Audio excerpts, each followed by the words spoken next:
Елена нервно поправила выбившуюся прядь волос и глубоко вздохнула, пытаясь успокоиться. Она знала, что этот разговор рано или поздно состоится, но не ожидала, что все произойдет так внезапно.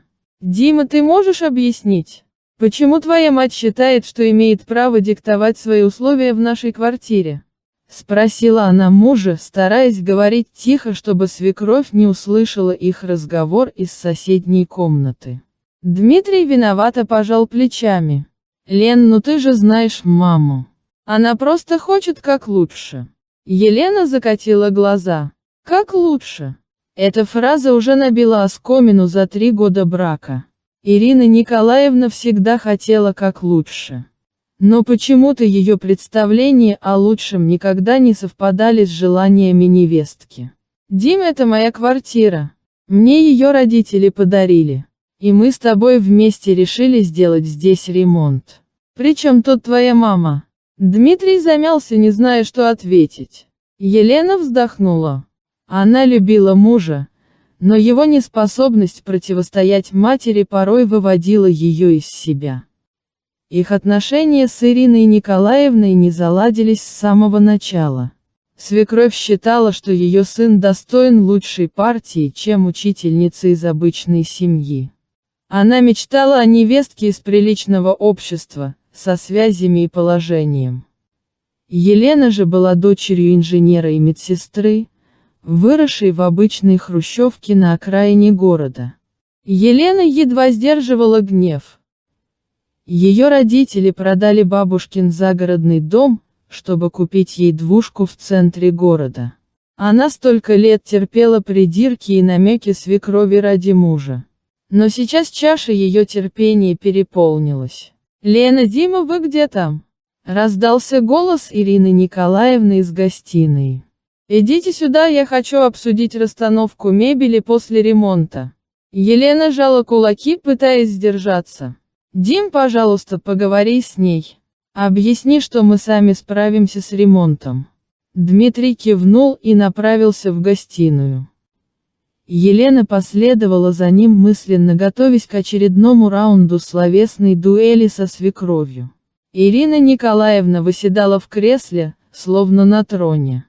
Ее идеально уложенные седые волосы и дорогой костюм резко контрастировали с простой обстановкой квартиры. «А вот и вы!» — улыбнулась она. «Я тут подумала, что гарнитур из красного дерева отлично впишется в эту комнату. Нужно будет только стены перекрасить в более нейтральный цвет». У Елены начал дергаться глаз.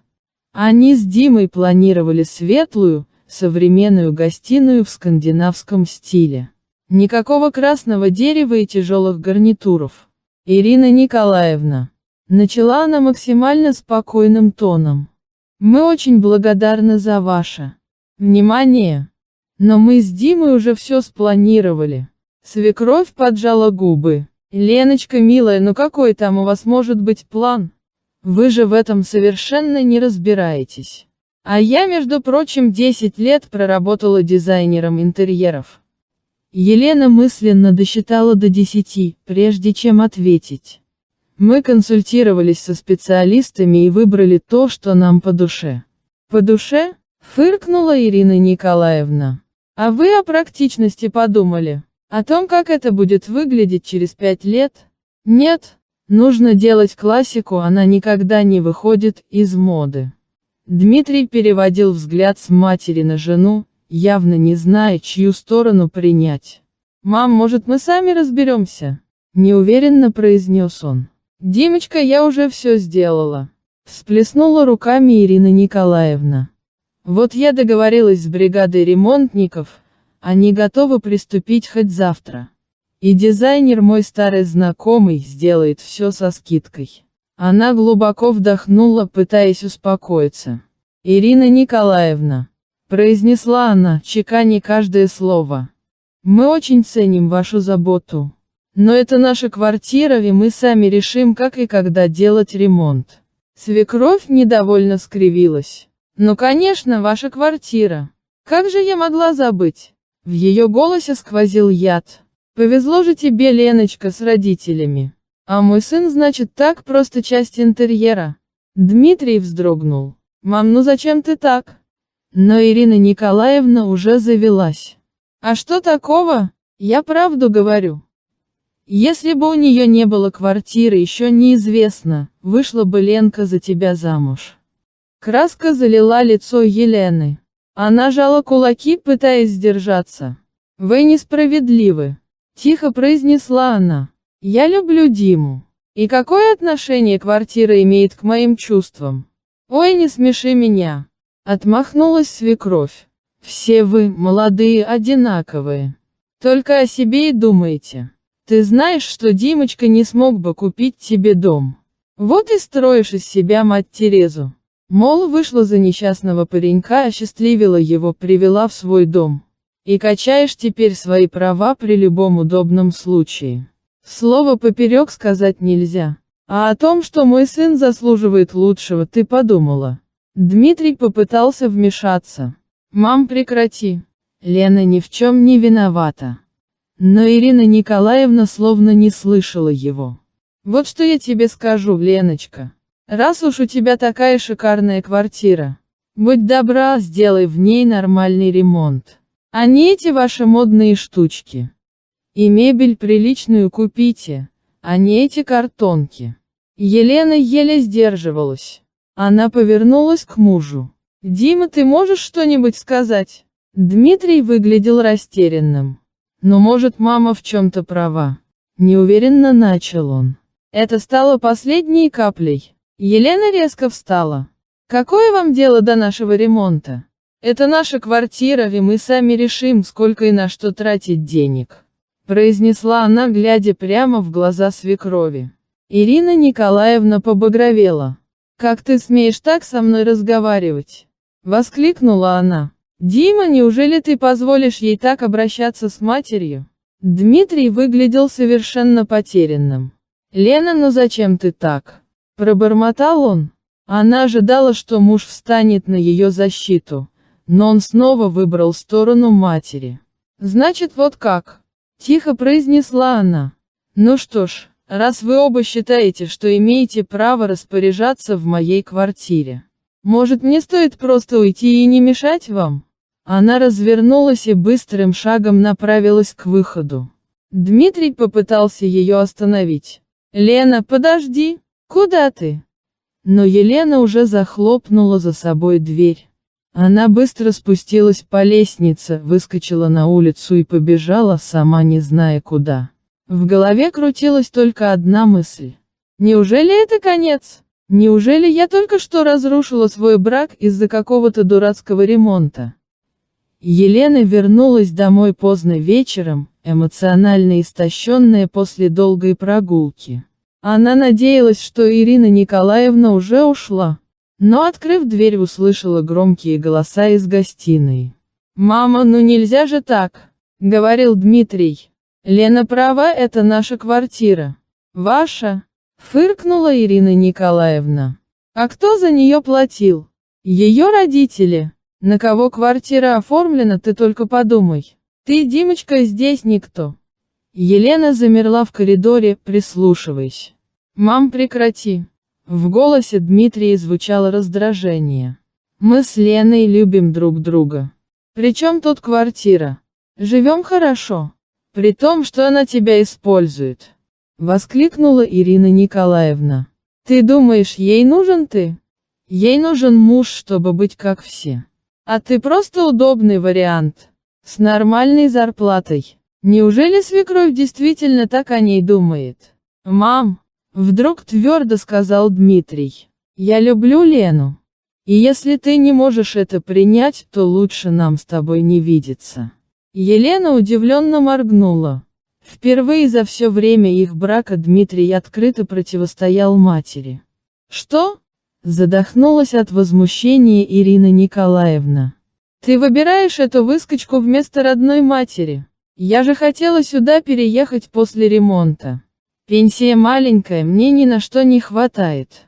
Поэтому мою квартиру нужно сдавать. Дима, ты не можешь от меня отказаться. Прости, мама, но я выбираю свою семью».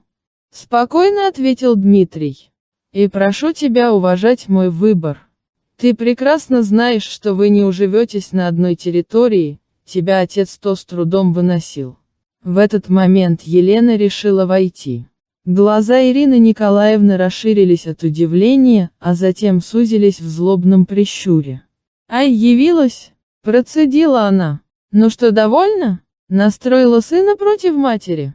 «Он меня выгоняет». Елена глубоко вздохнула, собираясь с мыслями. «Ирина Николаевна, я не хочу ссориться. Но я также не позволю вам разрушить наш брак. И жить с вами под одной крышей я не собираюсь». Свекровь усмехнулась. «Ох, какие громкие слова! А ты не думала, что, может быть, этот брак и не стоит спасать?» «Мама!» — возмутился Дмитрий. Но Елена подняла руку, останавливая его. «Нет, пусть говорит. Я хочу знать, что вы имеете против меня, Ирина Николаевна». Свекровь поджала губы, но затем будто прорвала плотину. «Ты не пара моему сыну!» — выпалила она. «Обычная учительница из простой семьи. Что ты можешь ему дать, кроме этой квартиры? А Дима мог бы жениться на дочери моей подруги. У нее свой бизнес, связи, перспективы». Елена закипала от злости и гнева. «То есть для вас главное деньги и статус?» — тихо спросила она. «А любовь, взаимопонимание — это ничего не значит?» «Любовь проходит, милочка», — отрезала Ирина Николаевна. «А статус и деньги остаются». Дмитрий шагнул вперед, становясь рядом с женой. «Мама, хватит. Я люблю Лену и не променяю ее ни на какую дочь твоей подруги. Все, тема закрыта». Ирина Николаевна побледнела. «Ты пожалеешь об этом?» – прошипела она. «Оба пожалеете?» С этими словами она схватила свою сумку и выскочила из квартиры, громко хлопнув дверью. Елена и Дмитрий остались стоять посреди гостиной, переваривая произошедшее. «Прости меня», – тихо сказал Дмитрий. «Я должен был давно поставить маму на место». Елена покачала головой. «Да и я слишком остро отреагировала на ее слова». Они обнялись, напряжение последних дней постепенно отпускало. «Знаешь», – задумчиво произнес Дмитрий, – «может, нам стоит на время уехать, снять квартиру где-нибудь, пока здесь идет ремонт?» Елена удивленно посмотрела на мужа. «А как же твоя работа?» Дмитрий пожал плечами. «Я могу работать удаленно. А тебе летом все равно нужно готовиться к новому учебному году. Давай уедем куда-нибудь». Елена против воли улыбнулась. «Ты серьезно?» «Абсолютно», — кивнул Дмитрий. «Нам обоим нужно отдохнуть и побыть вдвоем, без чьего-либо вмешательства». Через неделю они уже были в небольшом приморском городке. Сняли уютную квартиру с прекрасным видом и наслаждались спокойствием и тишиной. Там, в родном городе, ремонт шел по плану. Отец девушки наблюдал за процессом. А Лена и Дима наслаждались обществом друг друга, неожиданной романтикой и спокойствием. К концу лета, когда ремонт был завершен, супруги вернулись в квартиру. Елена первым делом сменила замки, чтобы свекровь больше не могла войти без спроса. Дмитрий еще раз поговорил с матерью. И Ирина Николаевна хоть и обиделась, но отстала от них. Теперь они виделись только по праздникам. Свекровь все еще фыркала и возмущалась. Но Елена знала, что Дима выбрал ее, поэтому поведение Ирины Николаевны ее больше не беспокоило. В их доме царила гармония. All right, everyone's presentations are done. Nick, the manager, said as he tried to move the discussion forward. Excuse me, I haven't. I recently found out something. Nick interrupted me and began to speak. There's apparently someone in this department who didn't graduate high school and is just a part-timer. Meetings should be for employees only. Absolutely right. His lackey, Mike, of course, agreed with Nick. I'm leaving. After leaving the meeting room, I started to shut down my computer. I noticed that an email had arrived, not in my personal inbox, but in the company's shared email. Thinking, there's no point in speaking up, no one will listen, I went home quietly. The next day, I heard a commotion from Nick's desk. He was staring at his computer screen, his face pale. Nick! Is something wrong? Mike looked at the screen with him. And he turned even paler than Nick. Why is he so angry? Knowing the reason for Mike's distress, I thought to myself, serves them right. My name is Adam. My mother passed away when I was in the 9th grade, and I was raised by my father.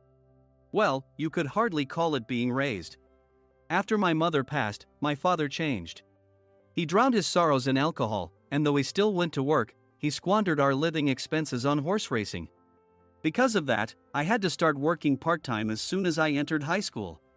Every month, I went to the convenience store with bills in hand that couldn't be auto-deducted from my father's account. Even though I endured it because I didn't want to be alone, I reached my limit in my second year of high school and dropped out. I found a live-in job at a distant inn. Thank you for everything. The day I left home, my father, still staring at the TV, spoke. Take care. That was our last conversation. Back then, 18 wasn't the age of majority, so I needed my father's permission to work, and I couldn't hide my place of employment. Yet, my father never visited me even once. I kept working just to survive, and before I knew it, I was 42. Years of hard work paid off, and I was transferred to the headquarters. I was thrilled to be recognized by the company, as I thought I'd be working in the field until retirement due to my lack of formal education. Listen up. Our work can change the future of our employees. Don't drag us down. On my first day after the transfer, Nick, dressed in an expensive suit, spoke sternly. There was a reason for this. Our inn was located in a prominent tourist destination, known so well that everyone in the state could sing its commercial jingle.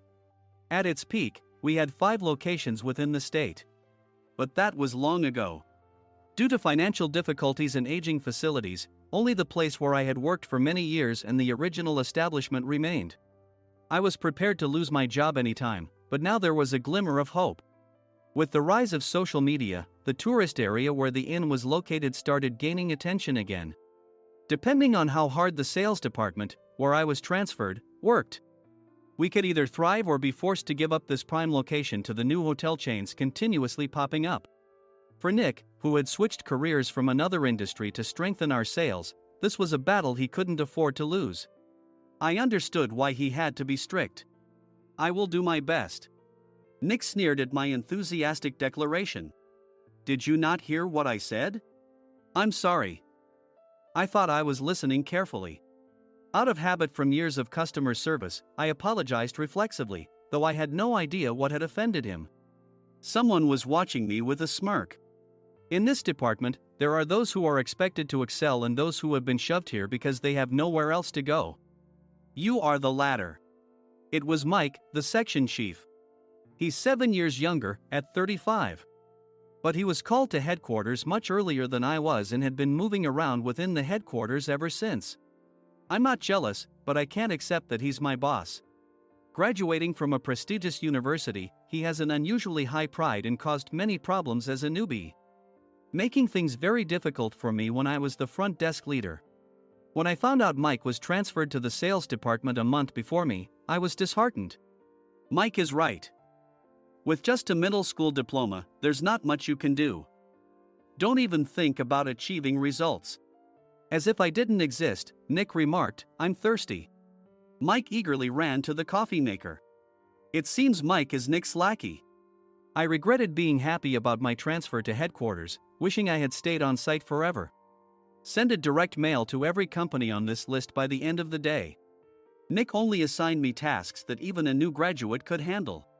What? There are over 1,000 companies. You want me to send to all of them by today? Yes, if you and your fellow misfits split the work, even those with nowhere else to go should finish by today.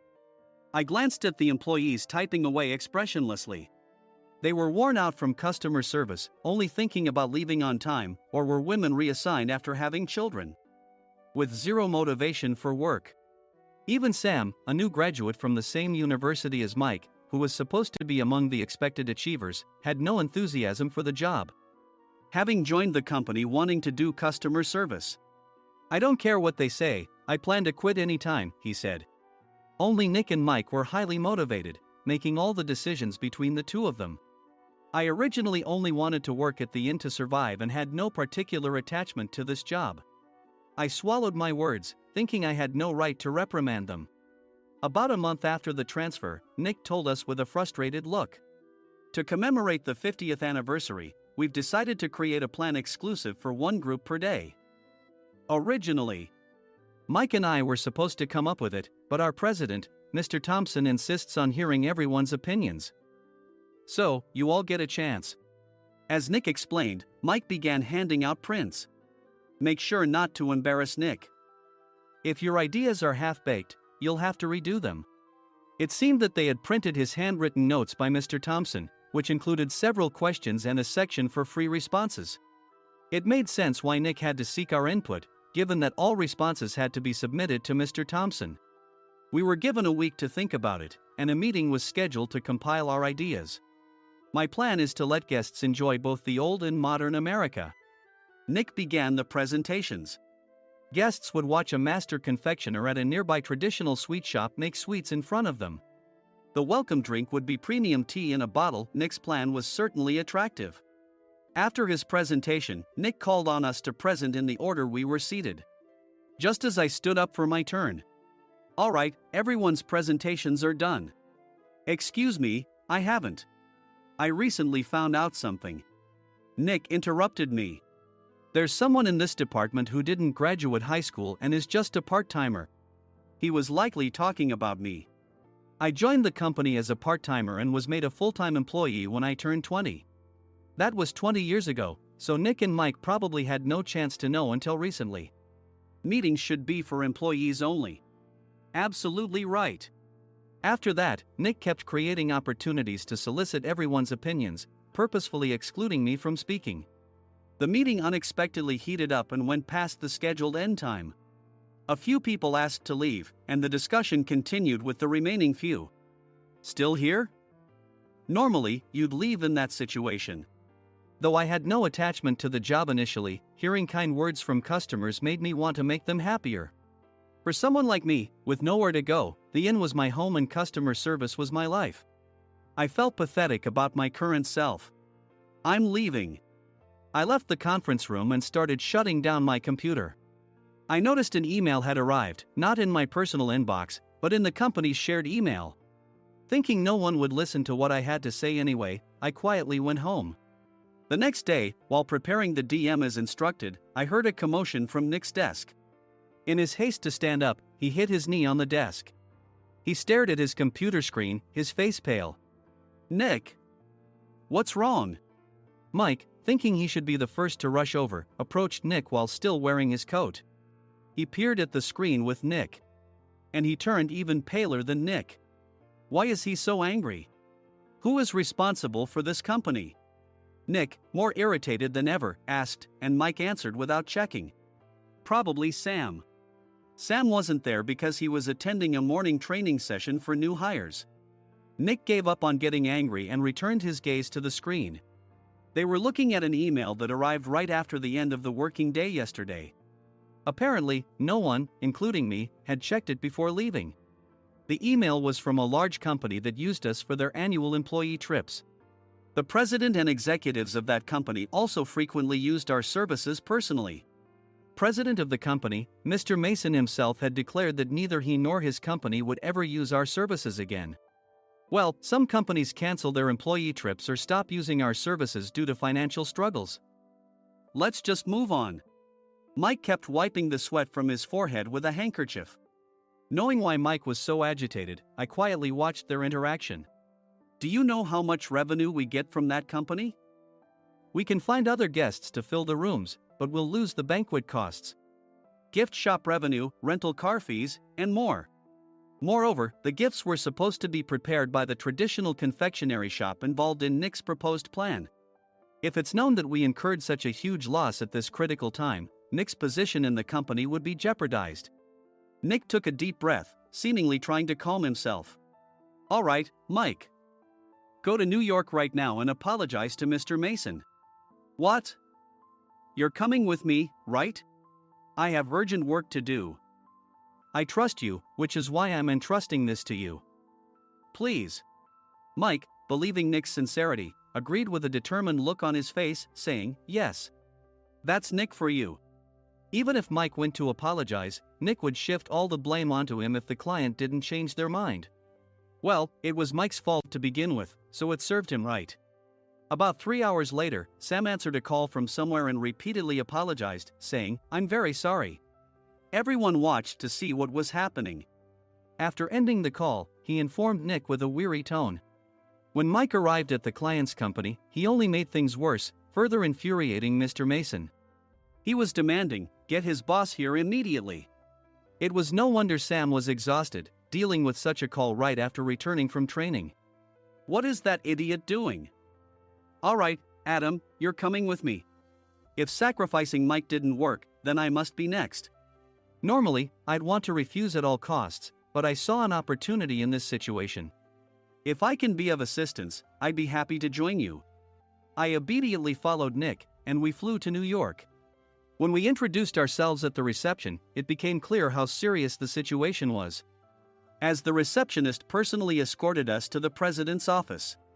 Angry voices leaked through the door, making both Nick and me uneasy. Excuse me. I'm Nick, the supervisor. I understand my subordinate has caused you trouble, and I deeply apologize. Nick, with his experience in the corporate world, knew enough to offer an apology before excuses. However, his customer service skills left much to be desired. I sighed as I saw Mike trembling like a small dog in the corner of the room. What kind of training are you giving your subordinates? Mr. Mason glared at Nick with a red face. The intensity of his gaze made even Nick take a step back. Regrettably, I joined this company only 2 years ago and was unaware of Mike's issues. I should have identified his shortcomings sooner. Indeed. I should have realized sooner. No sensible person would come to apologize and then give a lengthy presentation on the drawbacks of not using their in. Nick froze, his mouth slightly open. Suspecting the worst, I picked up the documents that had fallen to the floor. It seemed Mike hastily prepared these documents on the plane, listing the disadvantages. Disadvantage 1: if you change the venue for the company trip, employees might suspect it's for cost-cutting reasons, leading to a negative impression. Reading it aloud half-jokingly, Nick snatched the papers from my hand and checked the contents with a furious expression. Among the stack of documents was a receipt from a nearby convenience store's copy machine. I felt a pang of dread, hoping he hadn't shown the receipt as well. What do you think he said when I asked what kind of nerve he had to do this? I'm very sorry. Faced with the dire situation, Nick must have thought there was nothing left to do but apologize. In a voice smaller than I'd ever heard from him, he uttered words of apology. He said, I'm a Harvard graduate. I don't believe I said anything wrong. Mike, what have you done? Forgetting his plan to pin the blame on Mike, Nick yelled loudly, even in front of Mr. Mason. I didn't do anything wrong. You're still saying that? Look at him. Mike pointed at me with a shaking hand. I was assigned to headquarters in my 20s and now I'm a section chief.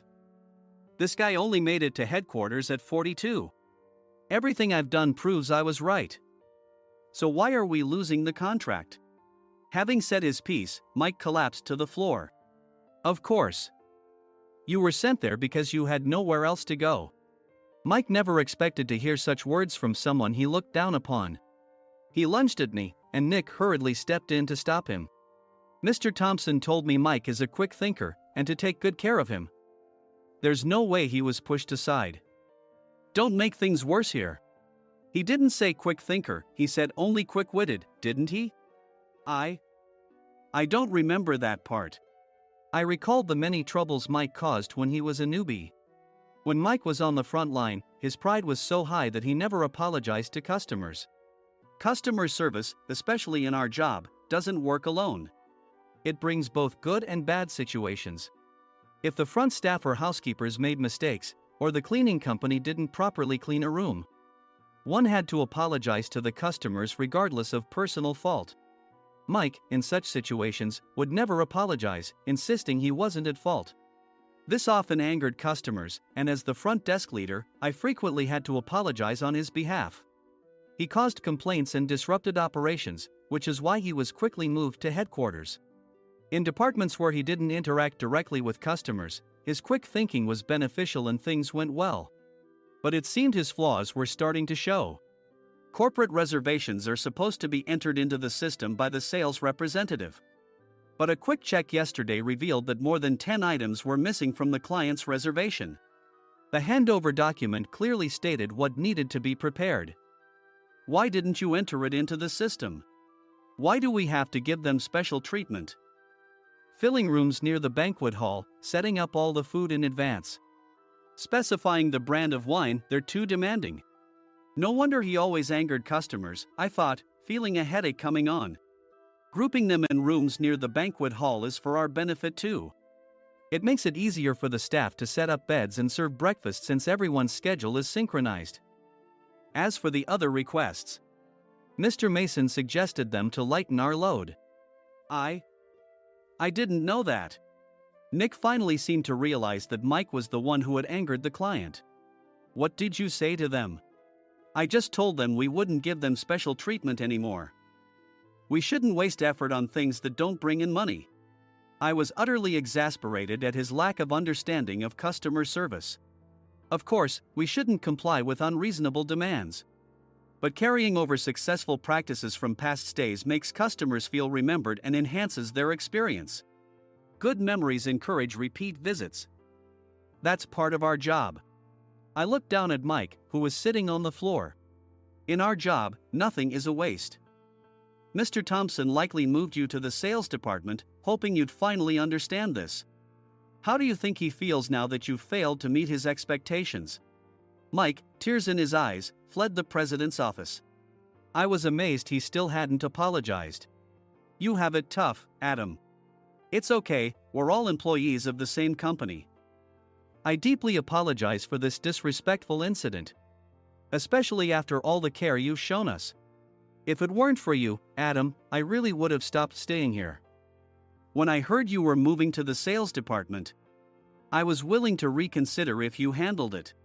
Seeing us talk so amicably, Nick's face contorted. Do you two know each other? Adam's service is excellent. I always requested him specifically.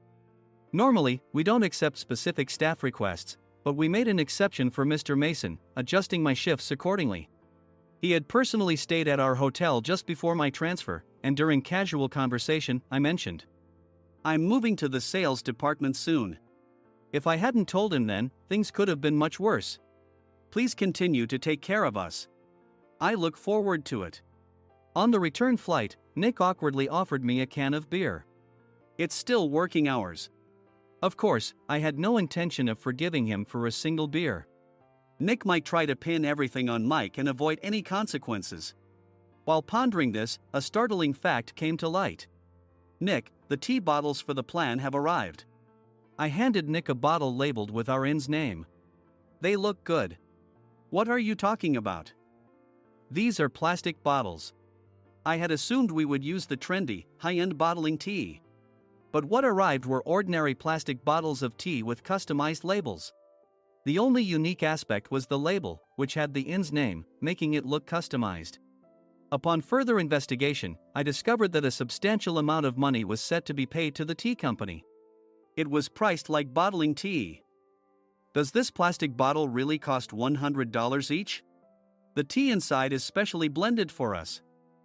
The extra cost is for that. Wouldn't it be better to use another tea company? Or is there a specific reason we must use this one? As Nick continued to make excuses, I showed him a printed email. I informed the tea company's president, Mr. Mitchell, that we discovered irregular payments and he confessed. He said you two were high school classmates and planned to split the extra money. That idiot. Why did he confess? That's not important. You should worry about yourself, this could turn into a police matter.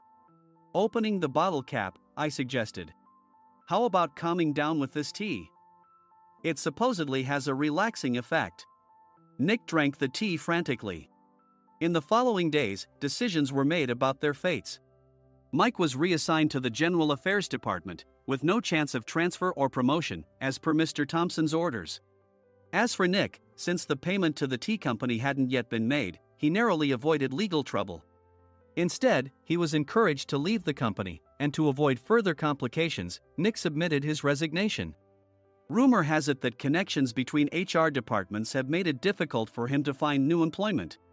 Even though it was good to have those two gone, something unexpected happened in the sales department. Everyone became motivated and united in refining the 50th anniversary plan. In the end, my plan was adopted. We collaborated with the Tourist Information Center to provide personalized guides. The plan, tailored to the number of guests, was truly special for the 50th anniversary. Hey, is Adam's family coming to stay? I immediately booked that special plan for my family. Sam noticed it on the reservation list and quickly picked up on it. Yes, I'm inviting my father. That's great. I might invite my parents too. I lacked the courage to face my father just as Adam. But here, with the confidence Mr. Mason praised, I felt ready. The 50th anniversary plan was a perfect opportunity to reconnect with my father. I hoped to bring back the days when we could laugh together as we once did.